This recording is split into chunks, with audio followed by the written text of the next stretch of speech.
Hello everyone, welcome to Education Wiz. In this video, we are going to do question number 5, exercise 7.2, class 9, mathematics NCERT book. See what does question says. इसमें given है हमें that line L, this is line L, is a bisector of angle A. Angle A को bisect कर रही है. Angle A is this one. और अगर हम इसको इसके आर्म्स के साथ देखें तो ये है एंगल पी ए क्यू. तो ये वाला एंगल ए को बाइसेक्ट कर रही है ये लाइन एल. तब ये एंगल ए को बाइसेक्ट करेगी तो हमें कौन से दो इक्वल एंगल मिलेंगे? One angle B A Q and second angle B A P.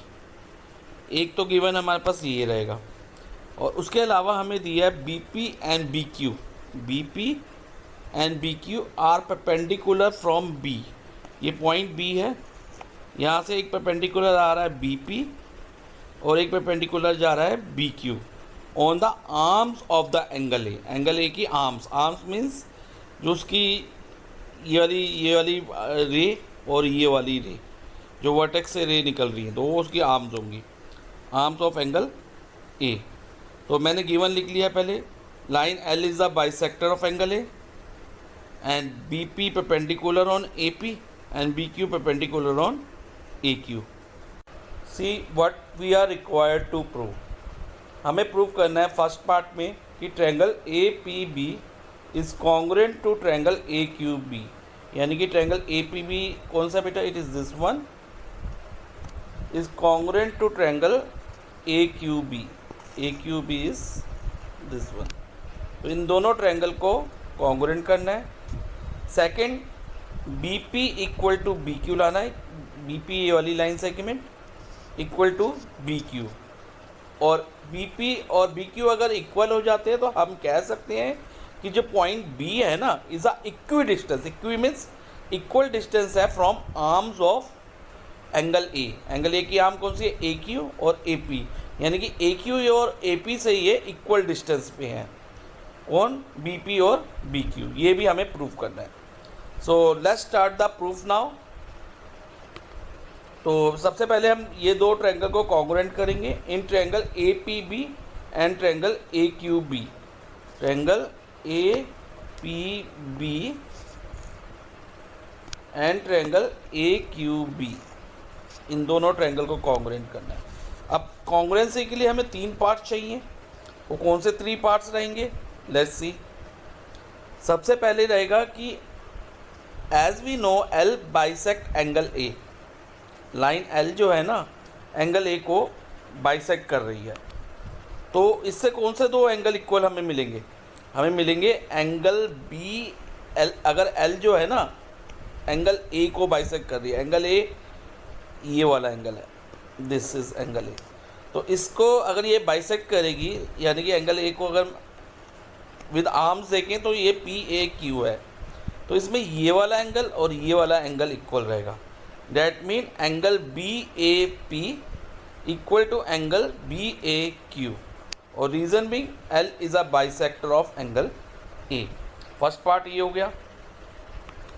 अब दूसरा पार्ट रहेगा angle B P A. Angle B P A कौन सा है बेटा? ये वाला. ये 90 डिग्री है. Why? Because B P is perpendicular on A P equals to angle B Q A. B Q A ये भी 90 है because B Q is perpendicular on A Q. तो ये दोनों एंगल भी इक्वल हो जाएंगे, ईच 90. और रीज़न मैंने दे दिया B P perpendicular on A P and B Q perpendicular on A Q. So we have got two parts. अब थर्ड पार्ट क्या रहेगा? Let's see. थर्ड पार्ट हमारे पास जो ए बी साइड है ना वो ट्रायंगल ए पी बी का भी पार्ट है और ट्रायंगल ए क्यू बी का भी पार्ट है. See how. अगर मैं ए पी बी को हाईलाइट करता हूँ ना ट्रायंगल ए पी बी, उसमें भी ए बी आ रहा है. देखो आ रहा है कि नहीं. और अगर मैं ए क्यू बी को हाईलाइट करता हूँ उसमें भी ए बी के ऊपर से ये रेड लाइन पास हुई. तो यानी कि ए बी और ए बी दोनों में कॉमन साइड है। So A B equal to A B common. तो हमारे पास 3 पार्ट्स हो गए। अब 3 पार्ट्स कौन कौन से हैं? इसमें आए 2 एंगल और 1 साइड। अब हमें ये भी देखना है कि जो ये साइड्स है एंगल के बीच में इंक्लूडेड है या एक्सक्लूडेड है। तो देखते हैं हमने साइड कौन कौन सी इक्वल प्रूव करी। पहले एंगल देखते हैं, एंगल कौन से इक्वल लिए।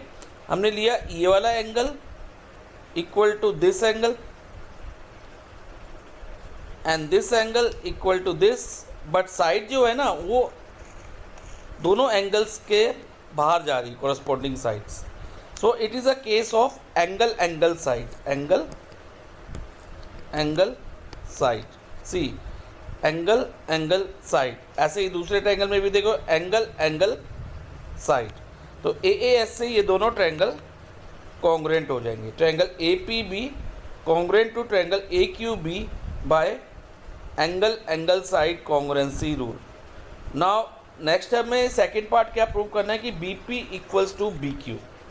अब B P equals to B Q, अगर कोई ट्रायंगल एक बार कॉन्ग्रुएंट हो जाए ना, 2 ट्रायंगल्स, तो उनके जो कॉरस्पॉन्डिंग पार्ट्स होते हैं सभी कॉरस्पॉन्डिंग पार्ट्स इक्वल होते हैं। तो 3 इक्वल पार्ट्स तो हम ऑलरेडी स्टेट कर सके। अब जो बाकी बच गए हैं पार्ट्स, उसमें से एक बी पी और बी क्यू भी है। B P is a part of triangle A P B और B Q is a part of triangle A Q B.